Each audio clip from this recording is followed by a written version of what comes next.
नमस्कार विद्यार्थी मित्रांनो, इन्फिनिटी इंजिनिअरिंग अकॅडमीच्या YouTube चॅनलवरती मी प्रमोद देशकरी आपणा सर्वांचं स्वागत करतो। विद्यार्थी मित्रांनो, 1903 जागा आहेत विद्युत सहाय्यक या पदाच्या महापारेषण मध्ये। आता सगळ्यात महत्त्वाचं हे आहे की हे जे जागा आहेत याच्यामध्ये ज्या विद्यार्थ्यांनी अप्रेंटिसशिप कंप्लीट केलेली आहे, म्हणजे शिकाऊ प्रशिक्षण कालावधी जो आहे तो महापारेषण मध्ये कंप्लीट केलेला आहे, किंवा जे विद्यार्थी महापारेषणच्या अंतर्गत प्रकल्पग्रस्त आहेत, ज्याला प्रोजेक्ट अफेक्टेड म्हणतो आपण, किंवा ज्या विद्यार्थी कंत्राटी कामगार म्हणून महापारेषण मध्ये काम करतायत, त्यांनी काही कालावधी तिथे कंप्लीट केलेला आहे, किंवा एक्सटर्नल सोर्सच्या किंवा बाह्य स्त्रोत ज्याला म्हणतो आपण त्यांच्या माध्यमातून कॉन्ट्रॅक्ट बेसिस वरती काम केलेलं आहे, कंत्राटी कामगार म्हणून काम केलेलं आहे। या तीन प्रकारच्या विद्यार्थ्यांना काय फायदा होणार आहे या परीक्षेमध्ये ते जाणून घेऊया। शेवटपर्यंत व्हिडिओ बघायला विसरू नका। आमच्या चॅनलला सबस्क्राइब करा, बेल आयकॉन प्रेस करा, म्हणजे असेच अपडेट तुमच्यापर्यंत येत राहील। विद्यार्थी मित्रांनो, विद्युत सहाय्यक भरतीमध्ये 1903 जम्बो जागा, याच्यामध्ये जर अप्रेंटिसशिप केलेली असेल किंवा प्रकल्पग्रस्त असाल किंवा कंत्राटी कामगार म्हणून तुम्ही काम केलेलं असेल तर काय फायदा होतो हे आपण जाणून घेऊया या व्हिडिओच्या माध्यमातून। आता याच्यामध्ये मी 3 भाग करणार आहे। पहिले जे विद्यार्थी आहेत ते कोण आहेत की ज्यांनी अप्रेंटिसशिप केलेली आहे किंवा ज्याला आपण म्हणतो वीजतंत्रीमध्ये जे प्रशिक्षण कालावधी आहे, शिकाऊ प्रशिक्षण कालावधी, हे विद्यार्थी जे आहेत यांच्याबद्दल बोलूया। दुसरे विद्यार्थी जे आहेत ते प्रकल्पग्रस्त आहेत, प्रकल्पग्रस्त आहेत। आता प्रकल्पग्रस्त हे सुद्धा महापारेषणच्या अंतर्गतले प्रकल्पग्रस्त म्हणतोय आपण। आणि तिसरे जे विद्यार्थी आहेत ते बाह्य स्त्रोत किंवा जे कॉन्ट्रॅक्ट बेसिस वरती कंत्राटी पद्धतीने कंत्राटी कामगार म्हणून ज्यांनी काम केलेलं आहे, ओके, यांनी काही कालावधी तिथे घातलेला आहे, तर यांना काय बेनिफिट मिळणार आहे हे तीनही वेगवेगळ्या कॅटेगरीज आहेत आणि प्रत्येकाचे बेनिफिट सुद्धा वेगळे आहेत। विद्यार्थी मित्रांनो, सगळ्यात महत्त्वाचं लक्षात घ्या की ज्यांनी अप्रेंटिसशिप केलेली आहे महाराष्ट्र राज्य विद्युत मंडळ किंवा त्याच्यानंतर जे महापारेषण ट्रायफर्केशन झाल्यानंतर त्याच्यामध्ये वीजतंत्री या पर्टिक्युलर कॅटेगरीशी रिलेटेड इथे त्यांनी मेन्शन सुद्धा केलेलं बघा, महाराष्ट्र राज्य विद्युत मंडळ किंवा महापारेषण कंपनीमध्ये यशस्वीरित्या वीजतंत्री या व्यवसायात शिकाऊ उमेदवारी प्रशिक्षण पूर्ण केलेले असेल तर, म्हणजेच अप्रेंटिसशिप जर कंप्लीट केलेली असेल आणि ज्यांनी अर्हता धारण शैक्षणिक अर्हता धारण केलेली असेल, या विद्यार्थ्यांसाठी काय होणार आहे तर याच्यामध्ये तुम्ही जे गुण मिळवलेले आहेत परीक्षेमध्ये, आता ही जी काही लेखी परीक्षा होणार, सीबीटी कॉम्प्युटर बेस्ड टेस्ट होणार, ऑनलाईन टेस्ट होणार, त्याच्यामध्ये तुम्ही जे काही गुण मिळवलेले असतील त्या गुणांच्या 10% गुण तुमच्या पर्टिक्युलर गुणांमध्ये ऍड होणार आहे। सरसकट नाही म्हणत आहे मी, म्हणजे सरसकट 10% नाही, तर तुम्ही जे गुण मिळवणार, फॉर एक्झाम्पल एखादा विद्यार्थी आहे त्यांनी 150 पैकी X गुण घेतले, तर त्या X गुणांच्या 10% हे तुम्हाला ऍड ऑन होणार आहे, सरसकट हे 10% होणार नाही। तर विद्यार्थी मित्रांनो, हा फायदा होणार आहे अप्रेंटिसशिप केलेल्या विद्यार्थ्यांसाठी। आता याच्यामध्ये लक्षात घ्या की अप्रेंटिसशिप सर्टिफिकेट सुद्धा तुमच्याकडे व्हॅलिड असणं गरजेचं आहे। त्यांनी इथे काय म्हटलंय बघा, महाराष्ट्र राज्य विद्युत मंडळ किंवा 2005च्या नंतर महापारेषण कंपनीमध्ये जर यशस्वीरित्या वीजतंत्री याच व्यवसायात अप्रेंटिसशिप जर तुम्ही कंप्लीट केलेलं असेल आणि तुम्ही एज्युकेशनल क्रायटेरिया जर कंप्लीट केलेला असेल तर ऑनलाईन परीक्षेमध्ये मिळवलेल्या गुणांच्या 10% अधिक गुण, जे काही तुम्हाला गुण मिळाले त्याच्या 10% अधिक गुण तुमच्या लेखी परीक्षेतील गुणांमध्ये मिळून येणाऱ्या गुणांच्या आधारे अंतिम निवड यादी तयार करण्यात येईल। तुम्हाला जे काही गुण मिळतील त्या एक्झामिनेशन मध्ये, ओके, त्याच्या 10% गुण त्याच्यामध्ये ऍड ऑन होतील आणि त्यानंतर तुमची गुणवत्ता यादी ही जाहीर होईल। याच्यामध्ये लक्षात घ्या की तुम्ही जे वीजतंत्री या व्यवसायातील जे अप्रेंटिसशिप केलेली आहे त्याच्याबद्दलचं प्रॉपर सर्टिफिकेट कुणाचं, महाराष्ट्र राज्य विद्युत मंडळ मध्ये अगोदर काम केलं असेल किंवा आताची जी महापारेषण कंपनी आहे यांनी जाहीर केलेले जे प्रमाणपत्र आहे ते अर्ज करण्याच्या अंतिम तारखेस धारण करणे आवश्यक आहे. म्हणजे 10 डिसेंबर 2023च्या अगोदरचं हे प्रशिक्षण कंप्लीट केलेलं सर्टिफिकेट तुमच्याकडे असलं पाहिजे. एकतर अगोदरची जी MSB होती त्यांच्यामध्ये किंवा आता जी महाट्रान्सको कंपनी आहे त्यांचं हे सर्टिफिकेट असणं गरजेचं आहे. तर आणि तरच काय होणार आहे की तुम्हाला त्या परीक्षेमध्ये जे काही गुण मिळतील त्याच्यामध्ये 10% तुम्ही मिळवलेल्या गुणांच्या 10% गुण हे तुमच्या पर्टिक्युलर गुणामध्ये ऍड ऑन होणार आहे. तर विद्यार्थी मित्रांनो लक्षात घ्या की तुमचं जर प्रशिक्षण कालावधी कंप्लीट झालेला असेल तर तुम्ही मिळवलेल्या गुणांच्या 10% गुण तुमच्या गुणांमध्ये ऍड होतील आणि त्यानुसार ही जाहिरात जे काही आहे त्याच्यामध्ये तुमची जी गुणवत्ता यादी असेल त्याच्यामध्ये तुमचा नंबर लागेल त्या सिक्वेन्सनुसार. आता दुसरा पार्ट आहे जे विद्यार्थी प्रकल्पग्रस्त आहेत, महापारेषणशी संबंधित प्रकल्पग्रस्त, म्हणजे महापारेषणचे जे काही ट्रान्समिशनचे प्रोजेक्ट्स असतात त्याच्यामध्ये जर तुमच्या जमिनी गेल्या असतील तर त्या केसमध्ये तुम्हाला ऑलरेडी त्यांनी अकोमोडेट जर केलं असेल किंवा पर्टिक्युलर तुम्ही तिकडे काम करत असाल तर तिथे काय फायदा होणार आहे विद्यार्थ्यांना हे सुद्धा जाणून घेणं खूप आवश्यक आहे. महापारेषण कंपनीच्या प्रकल्पासाठी जमीन दिलेल्या प्रकल्पग्रस्तांसाठी महापारेषण कंपनीने कौशल विकास योजनेअंतर्गत कंपनीचे प्रशासकीय परिपत्रक त्याचं नाव दिलेलं आहे अन्वय प्रशिक्षणाची योजना सुरू केली असून असे प्रशिक्षण पूर्ण केलेल्या कंपनीच्या प्रकल्पग्रस्त उमेदवारांना त्यांनी परीक्षेत मिळवलेल्या गुणांमध्ये वाढीव गुण देण्याची तरतूद केली आहे.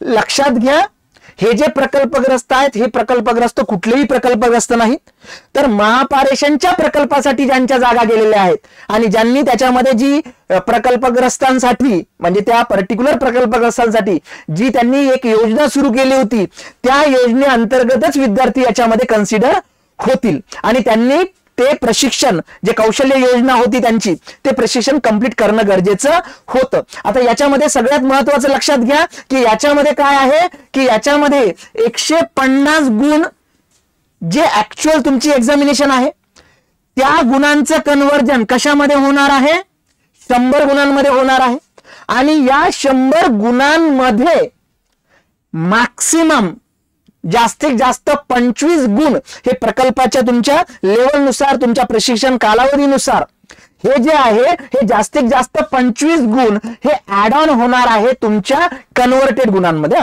लक्ष घ्या प्रकल्पग्रस्त एक तर महापारेषणच असलं पाहिजे.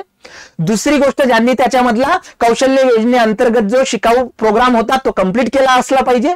त्या केसमध्ये तुम्ही जे काही गुण मिळवणार कशामध्ये या computer based test online test मध्ये 150 पैकी असणार त्याचं कन्वर्जन 100 मध्ये होणार आणि त्या 100 मध्ये झालेल्या कन्वर्जन मध्ये जास्तीत जास्त 25 गुण हे ऍड ऑन होतील. त्यांनी स्टेटमेंट काय दिलेलं आहे बघा याच्यामध्ये अंतिम गुणवत्ता यादी किंवा निवड सूची तयार करताना सदर योजनेमधील तरतुदीनुसार महापारेषण कंपनीच्या प्रकल्पग्रस्तांना त्यांनी ऑनलाईन परीक्षेत एकूण 150 गुणांपैकी मिळवलेल्या गुणांचे रूपांतरण 100 गुणात करून अशा रूपांतरित गुणांमध्ये कौशल्य विकास योजनेअंतर्गत जास्तीत जास्त 25 वाढीव गुण देऊन अंतिम गुणवत्ता यादी किंवा निवड सूची यादी तयार करण्यात येईल. मी आता तुम्हाला तेच सांगितलं.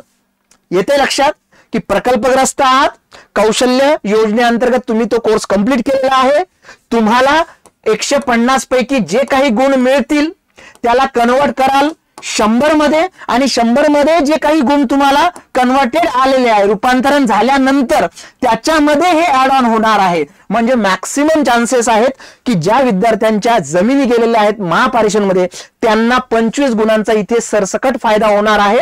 ते तुमच्या कालावधीवरती आणि तुम्ही केलेल्या तिथल्या कौशल्य विकास योजनेअंतर्गत जे काही प्रशिक्षण घेतलं त्याच्यावरती अवलंबून असणार आहे. पण या प्रकल्पग्रस्त विद्यार्थी मित्रांना मात्र इथे खरंच खूप चांगला फायदा होणार आहे कारण ऑलरेडी त्यांच्या जमिनी त्याच्यामध्ये गेलेल्या आहेत. याच्याशी संबंधित काही जर प्रश्न असतील तर कमेंट सेक्शन मध्ये टाका.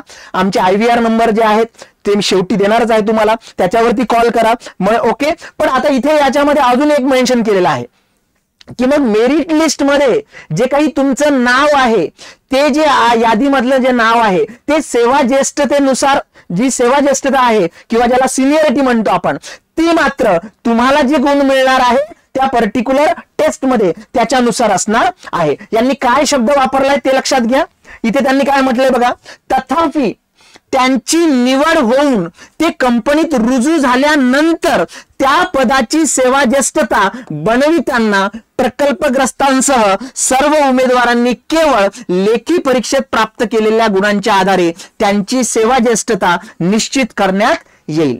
25 गुण ऍड ऑन नक्कीच होतील, त्याचा फायदा तुम्हाला सिलेक्शनसाठी होईल. पण एकदा सिलेक्शन झाल्यानंतर, डिपार्टमेंटला रुजू झाल्यानंतर जी सिनियरिटी आहे ती मात्र तुमच्या पर्टिक्युलर जे लेखी परीक्षा आहे त्या लेखी परीक्षेच्या गुणांच्या आधारेच केल्या जाईल. कारण लेखी परीक्षेमधले जे गुण आहेत त्याच्यामध्ये ते 25 गुण ऍड नसणार आहे सुरुवातीला या सेवा ज्येष्ठतेमध्ये. येते लक्षात विद्यार्थी मित्रांनो. तर ही खूप महत्वाची गोष्ट आहे. पण सिनियरिटीसाठी नाही आपण ट्राय करतोय, सुरुवातीला आपण ट्राय करतोय की तिथे सिलेक्ट झालं पाहिजे. तर प्रकल्पग्रस्तांना सुद्धा हे गोल्डन अपॉर्च्युनिटी आहे याच्यामध्ये सिलेक्ट होण्याची. कारण 25 मार्क हे तुमच्या या कन्व्हर्टेड 100 मार्कामध्येच ऍड ऑन होणार आहे. येते लक्षात विद्यार्थी मित्रांनो. जर काहीही प्रश्न असतील तुमचे, काही कन्फ्युजन वाटत असेल तर आमच्या IVR वरती कॉन्टॅक्ट करा. नक्कीच आम्ही तुमच्या सगळ्या प्रश्नांचं निराकरण करू. त्यानंतर तिसरे कोण आहेत विद्यार्थी, जे विद्यार्थी ऑलरेडी महापारेषण मध्ये किंवा विद्युत मंडळामध्ये यांनी कंत्राटी काम केलेलं आहे बाह्य स्त्रोत म्हणजे एक्सटर्नल सोर्सेस म्हणून. बरोबर आहे. कोणीतरी एक कॉन्ट्रॅक्टर आहे, त्यांनी महापारेषणचं काम घेतलं आणि तिथे कॉन्ट्रॅक्ट बेसिसवरती काम करतायत, कंत्राटी कामगार आहेत. यांच्यासाठी सुद्धा त्याच्यामध्ये स्पेसिफिकली त्यांनी काही पर्टिक्युलर जे नॉर्म्स आहेत हे त्यांनी मेन्शन केलेले आहेत. ओके विद्यार्थी मित्रांनो, याच्यामध्ये लक्षात घ्या की तुम्ही जे काही एक्झामिनेशन देणार आहेत तर दरवर्षीप्रमाणे 2 गुण म्हणजे प्रत्येक वर्षाला 2 गुण असे मॅक्सिमम 5 वर्षाचा कंत्राटी कामगाराचा तुमचा जर कालावधी असेल तर मॅक्सिमम 10 गुण हे तुम्हाला मिळणार आहे. पण ते कशा पद्धतीने मिळणार आहे ते सुद्धा जाणून घेऊया. ओके लक्ष द्या. इथे महापारेषण कंपनीमध्ये बाह्य स्त्रोताद्वारे कंत्राटी कामगार आता कंत्राटी कामगार म्हणून जर काम करणार असाल आणि तुम्ही स्पेसिफिकली असं नाही की कालपासून जॉईन केलंय, तर ऑलरेडी तुम्ही जॉईन केलेलं आहे 2 वर्ष, काहींनी 1 वर्ष, काहींनी 3 वर्ष, काहींनी 5 वर्ष काम केलेलं आहे कॉन्ट्रॅक्ट बेसिसवरती कंत्राटी कामगार म्हणून. तर त्यांच्यासाठी काय बघा, कंत्राटी कामगार म्हणून कार्यरत किंवा काम केलेल्या तसेच विहित अर्हता पूर्ण केलेल्या कंत्राटी म्हणजे एज्युकेशनल क्रायटेरिया, तुम्ही ITI किंवा जे काही मी मागच्या व्हिडिओमध्ये सांगितलंय ते जर कंप्लीट केलेलं असेल तर महाराष्ट्र शासनाकडून प्राप्त झालेल्या मंजुरीनुसार महापारेषण कंपनीत बाह्य स्त्रोताद्वारे कार्यरत म्हणजे ऑलरेडी सुरू आहे ज्यांचं काम किंवा काम करून झालेलं आहे अशा पूर्ण केलेल्या तांत्रिक कंत्राटी कामगारांना त्यांच्या मागील अनुभवाच्या आधारे त्यांनी ऑनलाईन परीक्षेत मिळवलेल्या गुणांमध्ये म्हणजे जे काही तुम्हाला ऑनलाईन गुण मिळालेले आहेत त्या गुणांमध्ये प्रतिवर्ष 2 म्हणजे प्रत्येक वर्षाला 2 गुण. पण असं नाही की तुम्ही 10 वर्ष काम केलं म्हणजे 20 गुण, तर मॅक्सिमम 5 इयर पर्यंत 5 इयर्स म्हणजे ते किती होतील, जास्तीत जास्त 10 गुण होतील.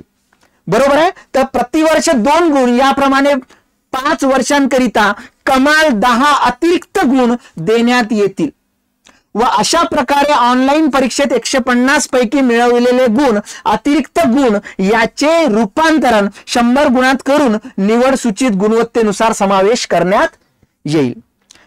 लक्षात द्या काय म्हटलेलं आहे त्यांनी की अतिरिक्त 10 गुण देण्यात येतील व अशा प्रकारे ऑनलाईन परीक्षेत 150 पैकी मिळवलेले गुण ओके व अतिरिक्त गुण हे आता इथे मेन्शन केलेले. तर या 50 पैकी समजा X मिळाले तर त्याच्यामध्ये तुम्ही 3 वर्ष काम केलेलं असेल तर 6 गुण तुमचे मिळतील आणि त्यानंतर त्या पर्टिक्युलर गुणांचे अतिरिक्त गुण यांचे रूपांतरण 100 गुणात करून निवड सूची करण्यात येईल. म्हणजे स्पेसिफिकली लक्ष द्या, एकतर 2 गुण प्रतिवर्ष मॅक्सिमम तुम्हाला 5 वर्ष दाखवता येतात म्हणजे 10 गुण तुमचे ऍड ऑन होऊ शकतात. पण हे कधी तुम्ही 150 पैकी समजा X गुण मिळवले तर X प्लस समजा 3 वर्ष काम केलं तर 6 आणि ह्याचं रूपांतरण मग कशामध्ये होईल तुमचं 100 गुणांमध्ये होईल आणि त्यानंतर तुमची निवड सूची किंवा जे काही स्पेसिफिक पर्टिक्युलर यादी लागेल तर ती त्याच्यानुसार लागेल. लक्षात घ्या इथे मी काय काय मेन्शन केलेलं आहे बघा. अप्रेंटिसशिप केलेली असेल तर तुम्ही मिळवलेल्या 10% ऍड ऑन होईल तिथे. प्रकल्पग्रस्त असेल तर प्रकल्पग्रस्तामध्ये तुम्ही मिळवलेले जे 150 मार्कापैकी गुण आहे त्याला पहिले 100 मध्ये कन्वर्ट करतील आणि त्याच्यामध्ये ऍड ऑन करतील 25 गुण तुमच्या त्या कौशल्य योजनेनुसार. आणि कंत्राटी कामगार असेल तर लक्षात घ्या, कंत्राटी कामगार असेल तर तुम्हाला 150 पैकी जे काही गुण मिळाले त्या गुणामध्ये प्रतिवर्ष 2 गुण आणि जास्तीत जास्त 10 गुण हे मिळतील तुम्हाला आणि तुम्ही त्याच्यामध्ये सिलेक्ट होऊ शकता. येते लक्षात? काही प्रश्न असेल तर कमेंट सेक्शन मध्ये टाकू शकता. हे 3 महत्वाचे पार्ट आहेत. अंतिम गुणवत्ता यादी निवड सूची तयार करताना उमेदवारास ऑनलाईन परीक्षेत 150 गुणांपैकी मिळालेल्या गुणांचे रूपांतर 100 गुणात करून अंतिम यादी निवड सूची करण्यात येईल. अंतिम निवड यादीत स्थान मिळवण्याकरिता खुल्या प्रवर्गातील उमेदवारांना 100 गुणांपैकी 30 आणि कॅटेगरी वाल्यांना 100 गुणांपैकी 20 गुण प्राप्त करणे आवश्यक आहे. येते लक्षात? आता इथे सगळ्यात महत्वाची गोष्ट लक्षात घ्या, या सगळ्या क्रायटेरियाच्या नंतर जर तुम्ही ओपन कॅटेगरीचे असाल तर जे 100 मध्ये कन्वर्ट झाले गुण त्याच्यामध्ये 30 गुण मिळणं आवश्यकच आहे. आणि जर तुम्ही कुठल्याही कॅटेगरीचे असाल तर 100 गुणांपैकी 20 गुण मिळणं आवश्यक आहे. म्हणजे याची सुद्धा त्यांनी जी मिनिमम क्रायटेरिया आहे तो सुद्धा मेन्शन केलेला आहे. असं नाही की त्या कॅटेगरीमध्ये काही विद्यार्थीच नव्हते की ज्यांना 20 मार्क मिळाले नाही. एखाद्या कॅटेगरीचा विद्यार्थी आहे आणि त्याला मिनिमम कोणालाच मिळालं नाही तर ती पोस्ट तशी भरल्या जाणार नाही, कारण मिनिमम क्रायटेरिया त्यांनी मेन्शन केलेला आहे. ओके विद्यार्थी मित्रांनो, लक्षात घ्या, प्रकल्पग्रस्त असेल, अप्रेंटिसशिप झालेली असेल किंवा कंत्राटी कामगार असेल तर त्यांना नक्कीच या पर्टिक्युलर भरतीमध्ये फायदा होणार आहे. तुम्हाला जर बॅच जॉईन करायची असेल महाट्रान्सको मधली विद्युत सहायकाची तर ऑनलाईन रेकॉर्डेड बॅच आहे पहिल्या काही विद्यार्थ्यांसाठी. जी फी आहे फक्त 2999 आहे. मराठी आणि इंग्रजीमध्ये तांत्रिक विषय शिकवले जातील. नॉन टेक्निकल सुद्धा प्रॉपर वेनी शिकवले जातील. तज्ञ फॅकल्टी आहे, मी स्वतः शिकवणार आहे. जर या बॅच संबंधी काही माहिती हवी असेल तर आमचे जे IVR नंबर आहेत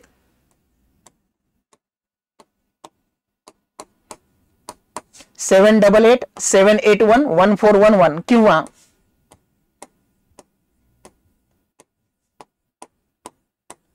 9699897070 याच्यावरती तुम्ही संपर्क करू शकता आणि माहिती घेऊ शकता. जर तुम्हाला हे सेशन इन्फॉर्मेटिव्ह वाटलं तर तुमच्या सगळ्या मित्रांना ज्यांना गरज आहे त्यांना पाठवा. आमच्या चॅनलला सबस्क्राईब करा, बेल आयकॉन प्रेस करा, लाईक करा. Thank you so much.